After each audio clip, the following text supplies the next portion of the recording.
A Republican senator fighting the White House on recess appointments is Senator Rand Paul of Kentucky. He plans to file an amicus brief supported by a lawsuit by several right-to-work groups. Joining me now is Senator Rand Paul. Senator, good to have you with us. Why have you made this decision to be a friend of the court on this case? You know, I think our Constitution wanted checks and balances. It didn't want to have all the power to reside with the president or all the power to reside with Congress, but it wanted a balancing act where there were checks and balances against each other.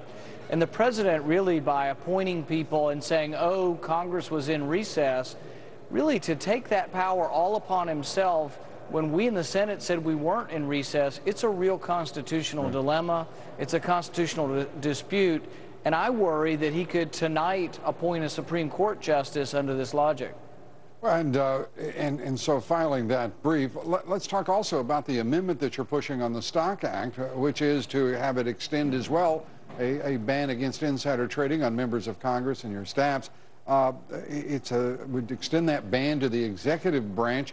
Why have you chosen to do that? Because, as you know, others argue that the executive branch is already barred. Well, you know, I'm not aware of any insider trading from anyone in Congress, but I am aware in the administration of at least two cases where large campaign contributors got taxpayer loans, Solyndra and BrightSource, and interestingly, the loans were approved by people who used to work for these companies. In Solyndra's case, the man who approved the loan for Solyndra of $500 million, his wife was the attorney also for Solyndra. The money was then given to a billionaire by the name of Mr. Kaiser.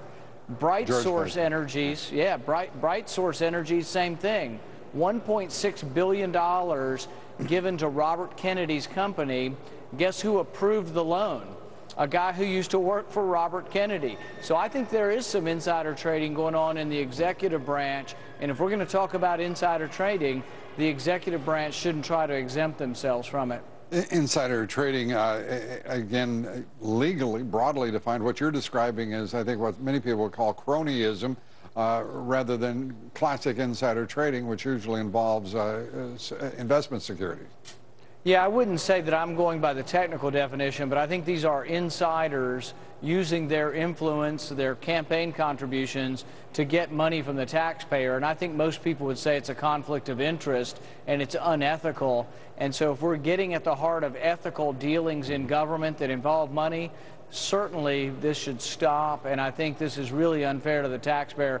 We've lost over $6 billion in loans that President Obama gave to basically his campaign contributors, and that really is an awful thing and should never happen again.